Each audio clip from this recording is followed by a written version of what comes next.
People make decisions using two complementary information processing methods: subconscious intuition and conscious reasoning. Methods that Daniel Kahneman has called thinking fast and thinking slow. Fast intuition relies upon pattern reaction associations learned from experience, whereas reasoning requires logical analysis which takes time to think through. Nobel laureate Sidney Bremer observes that the hypothalamus is the seat of instinctive reactions, whereas the cortex is the locus of logical reasoning.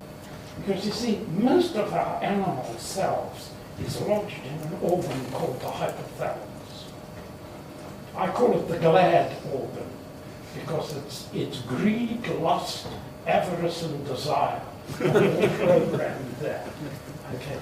And the prefrontal cortex sends down inhibition. So Freud was right. The id is in the hypothalamus. The superego is in the prefrontal cortex. Okay? And you know, we have a technology is available to change the prefrontal cortex. It's called education. You talk to people. So what I think we really need to do is to have a much, because this I think is the only way we can work at the root elements of our society. And then hopefully, you know, we can change it. It will change.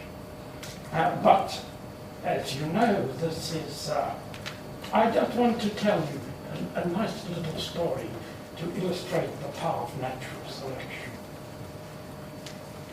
There is a parasite of rodents which infects them. It's a toxoplasma, grows in them, but to complete its life cycle, it completes its life cycle in the intestine of cats. Okay, now rodents have an instant and genetically programmed fear of cats. It's not that they recognize cats, but they can smell them.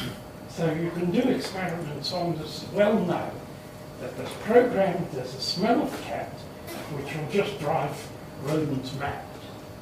Okay, so what happens is the rodent actually inhabits the hypothalamus and it turns the cat's odor into a sexual attractant for the rodent.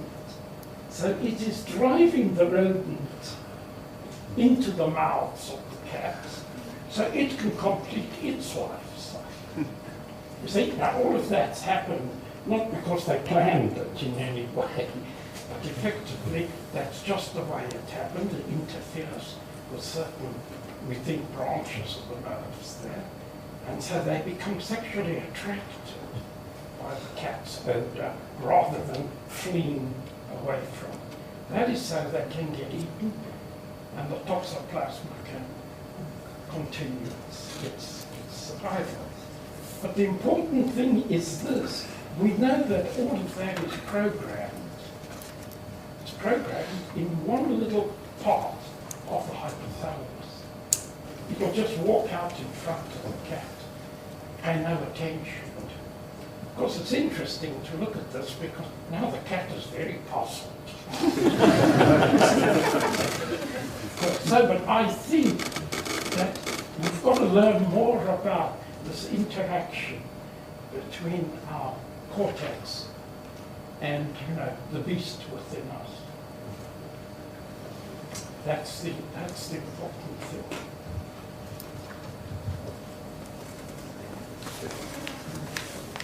But I'll tell you what I think is the take-home message. Mathematics is the art of the perfect.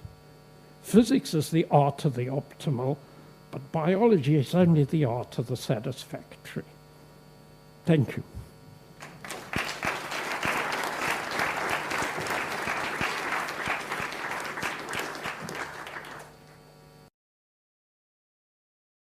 The artificial intelligence analog of intuition is statistical pattern recognition, a technique which has proven to be effective at matching faces and in matching a text string with a corpus to guess the single word that connects the two. However, statistical pattern-matched intuitions can be overgeneralizations. Hackers just grasping at straws. It's the old logical fallacy. All cats have 4 legs. My dog has 4 legs.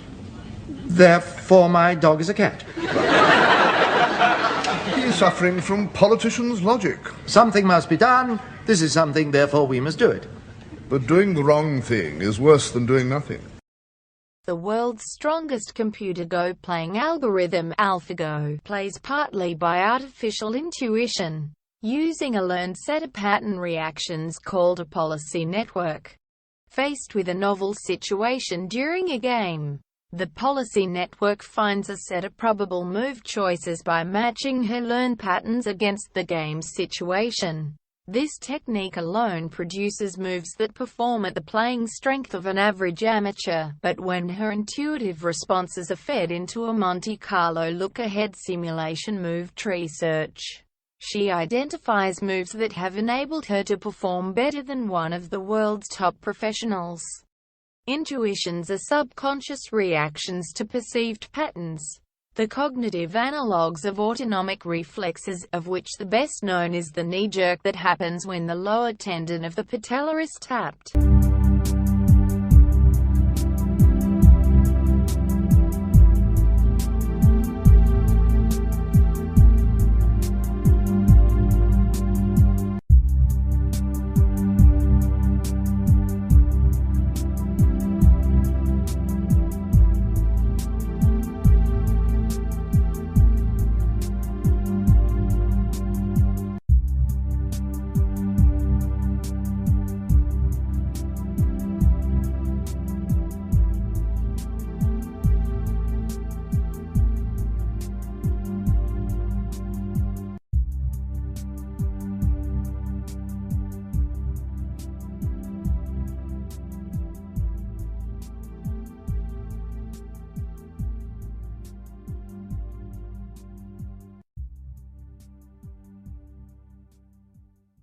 Autonomic reflexes can make a headless chicken run and flap chaotically after its head has been cut off. Oh, it's walking. Oh.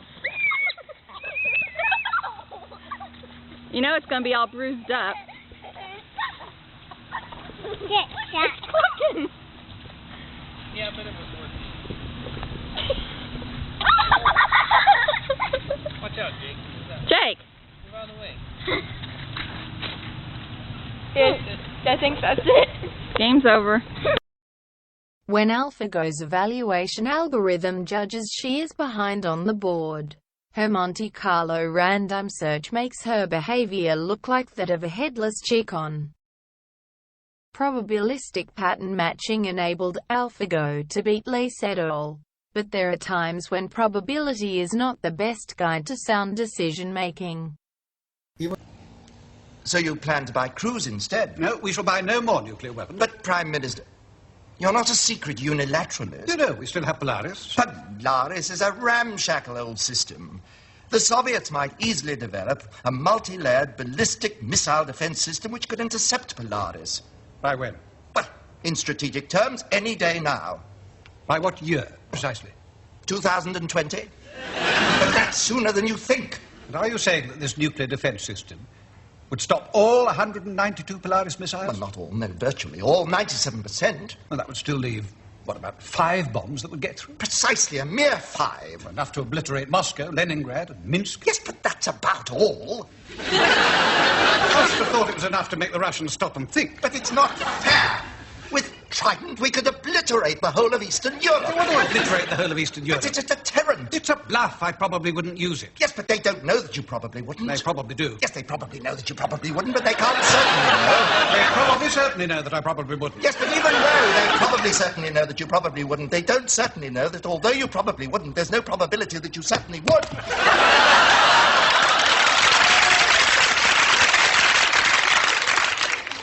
What? It all boils down to one simple issue. You are the Prime Minister of Great Britain. Don't you believe that Great Britain should have the best? Yes, of course. Very well. If you walked into a nuclear missile showroom, you would buy Trident. It's lovely, it's elegant, it's beautiful. It is quite simply the best, and Britain should have the best. In the world of the nuclear missile, it is the Savile Row suit, the Rolls-Royce Corniche, the Chateau Lafitte, 1945. It is the nuclear missile Harrods would sell you. What more can I say? Only that it costs £15 billion and we don't need it. Well, you can say that about anything at Harrods.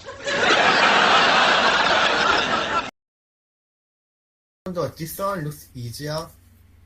She still played here and make core, right? Yeah. Well, I mean, in can one of the variations we found, it's co. Yeah, you can interpret into two things. Either she's not that good at core.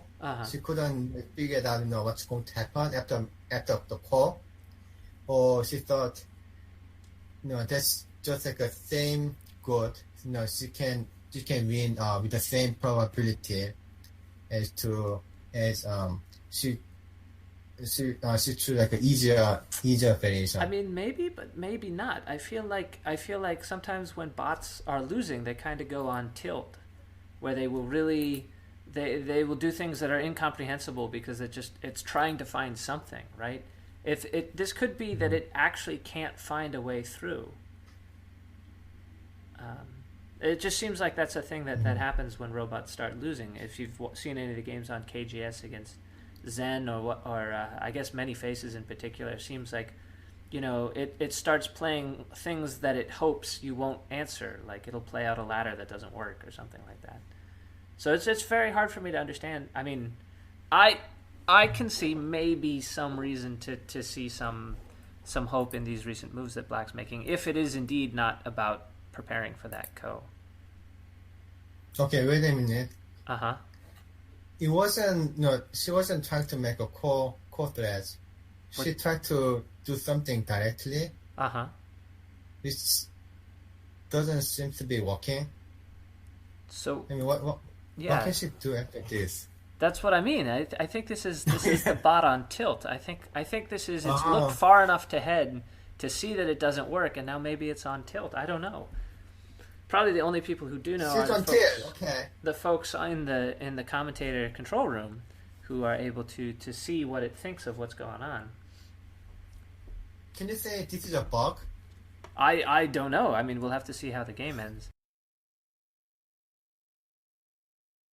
But it wasn't a bug. A bug is a programming error, but there was no error in Alphago's program. Moreover, she wasn't even on tilt. Her behavior after she overlooked Kim's defense to Lee's magic wedge did indeed look as if she had suddenly lost her head, but in fact her algorithms were working normally. The crazy stone-type moves she produced were not caused by a programming error, nor by a sudden loss of concentration, but simply because they were the best moves her Monty Python random search algorithm could come up with. Like all Monty Pythons, Alphago suffers from the horizon effect discussed in episodes 26 to 28. For all her prowess, Alphago plays like a headless chicken all the time, even when she is winning, because her software mind has no artificial equivalent of the human cortex. She does not engage in logical reasoning of any kind beyond guessing the future by rolling dice. The intelligence that Alphago embodies is like that of a shaman or astrologer, who just guesses the future. So rather than call her an artificial intelligence, we might say she is an astrological intelligence.